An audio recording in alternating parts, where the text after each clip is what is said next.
Just doing little bits and pieces today. I do want to start making that new high stop light, but I've cleaned up around the rear axle. I'm trying to figure out where it's leaking from.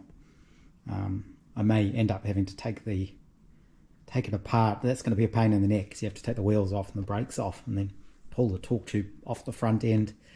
I've also been going through and making sure all the fasteners are correct. So making sure the little split pins are in place, that kind of thing. And I've been cleaning up and chemically blackening nuts and bolts, just little bits and pieces. And then in here, again, just painting little bits and pieces. I keep finding things I should have painted before. So there, up there. It's looking a bit spotty on that one.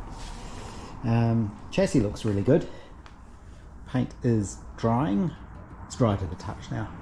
I'm probably not even going to worry about the runs on the front of the, like underneath here, because you can't really see them. So probably start taking some of the tape off soon. It's practically falling off anyway. Like I say, I'll give it a whole week and then I'll tweak that down. I may need to touch up the paint there, but it's looking good. The smell is a lot more pleasant now. It just smells like drying enamel paint,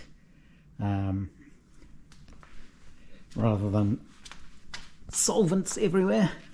That's where that screwdriver spanner went. So little bits and pieces.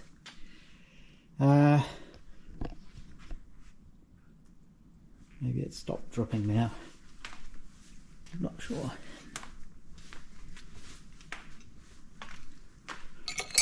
But I think that's all I'm going to do for today. It's not a very nice day. It's a bit sort of wet and miserable, so I'm probably going to go inside.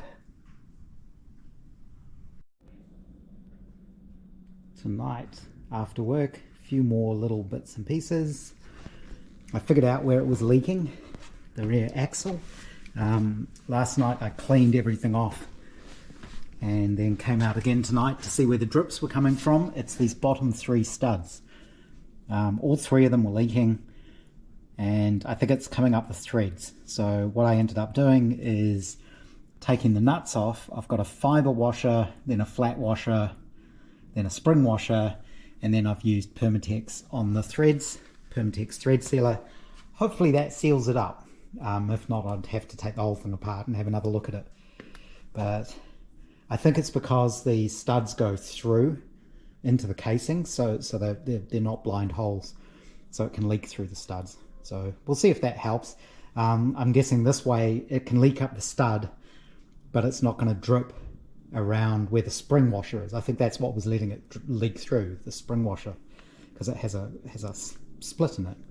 So I'm hoping with a flat washer and the fiber washer, there's enough there to seal it. It may still come up between the fiber washer and the stud, I guess, but we'll see. Yep, it's still leaking, I think. Yeah, so I need to see if I can get the studs out. That's going to be tricky.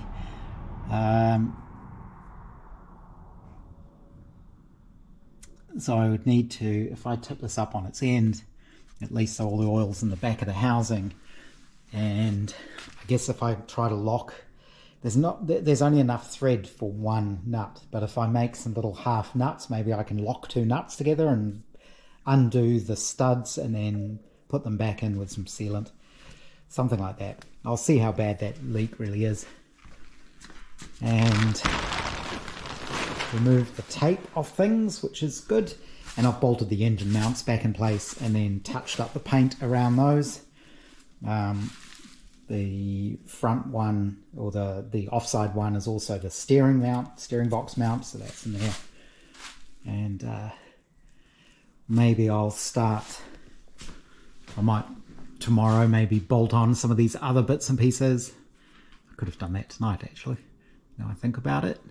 But again, I will bolt those on and then spray over the nuts and bolts just to seal everything up. Yeah, it's pretty hard to do these up without damaging the existing paint. But it's okay. Oh, that's annoying me now that those studs are still leaking. Yeah, now I think about it, just a fiber washer under the stud isn't really going to do it. It's still going to leak up the inside of it, unless I just put a little bit of more like silicone type sealant on there and do it up. Maybe that would be enough. I think you can get those special rubber sealing washers. Are they Doughty washers? Something like that, but they're really expensive. And I've never figured out a good place in New Zealand just to get small quantities of them.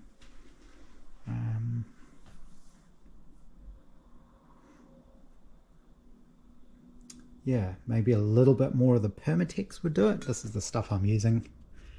Thread sealer. Oh, I can't read that now. And I've been playing with reassembling my little rat skull. I don't know if you've ever tried to glue the air bones, and I don't mean the little teeny tiny inner air bones, just the outer part back into the rat skull and trying to figure out which way everything goes. It's a bit impossible, so I'll probably end up leaving those out. I'll put up a picture so you can see what I'm talking about. It's the little round sort of bones. They're sort of round and hollow, and that's the air structure for the rat.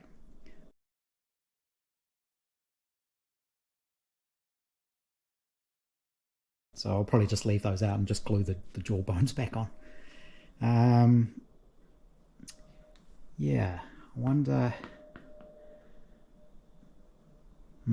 what other sorts of sealants I've got. Maybe I just need to goop a bit more of this on. And what else have I done? I think that was it. Cleaning up a few more nuts and bolts and things. So after blackening them, they sort of just come out like that. So they've been chemically blackened and then soaked in oil. So I'm hoping that gives a little bit more corrosion resistance to them. There's more bits and pieces I can actually bolt back on the car now. These are the rear shock mounts. So maybe we'll put those on tomorrow. And yeah, I think that's really all I've done. Yeah, I've spent ages playing with a rat skull, basically. Actually meant to be going in for dinner. I just came in out to lock things up, but I couldn't leave that dripping overnight. It would annoy me. So it's definitely leaking up the studs. If you take the nuts off, it's actually, you can see it dripping out. The housing is a little bit chewed up because it's had spring washers on there before. So it's a bit hard to fix that without taking it all apart. But what I did do is I machined the bottom of the nuts flat, and I'm actually using copper washers now and no lock washers. So just a copper washer, lots of that Permatex, and then done the nut up tight. And hopefully the copper will conform between the housing and the bottom of the nut, and the Permatex on the thread will seal the nut, and hopefully that'll stop the drips. We shall see. It's only those bottom three. I'm not worried about them coming undone or anything. I'll come out again tomorrow, I guess, and see if that's done the trick. I'm not really getting huge amounts done at the moment because I'm still waiting for the paint to dry. Still waiting for my glass to come back. I have fixed the leak in the differential, in the rear axle. The copper washers fixed that. And the paint is drying nicely, and I've bolted on a few more bits and pieces and then given them a quick spray over, which is the beauty of this paint, just to make everything blend into the chassis, basically, all the different shock absorber mounts and rear spring mounts. I need to bolt on the brake guide wheel pulleys that go in there. Yeah, it's looking really good. nice and shiny. I'm not going to bother about where there's little drips under the bottom of that. I just can't be bothered. And nobody will ever see those anyway. The lamp brackets, oh, that's still a bit sticky, I forgot I just painted there. The lamp brackets I'll probably just leave plain aluminium.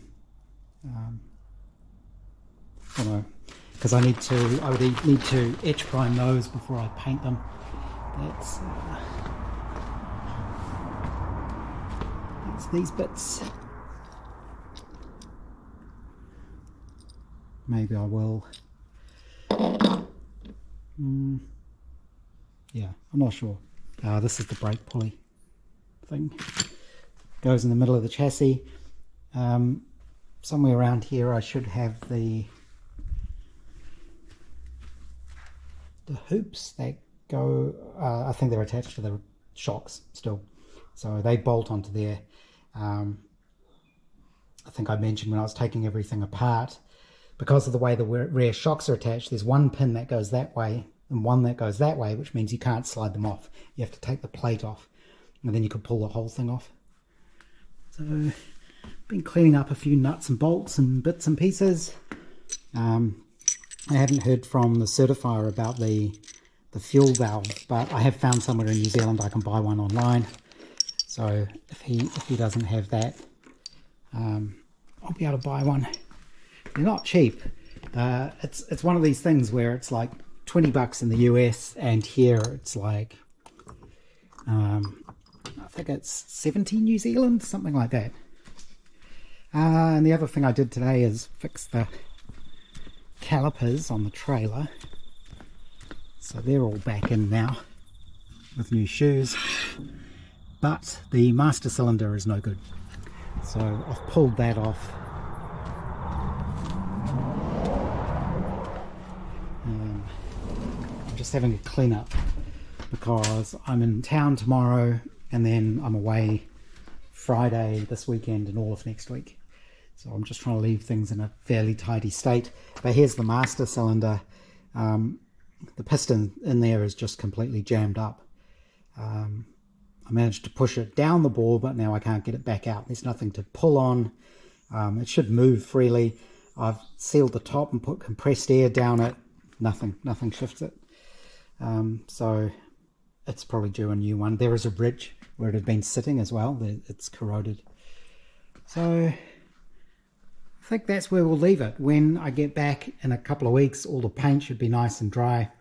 I've emptied the fuel out of the petrol tank, and you can see I've got the filler cap off. So hopefully any fuel that's sitting in there evaporates. I'm not going to be welding it. I'll just be soldering the little brass fitting for the anti-rollover valve. So that should be fairly safe. I might, just to be extra safe, I'll probably fill it up with like MIG welding gas, CO2 from this. Just pour that into it to displace any oxygen, but soldering it should be pretty safe. I think that's everything for now.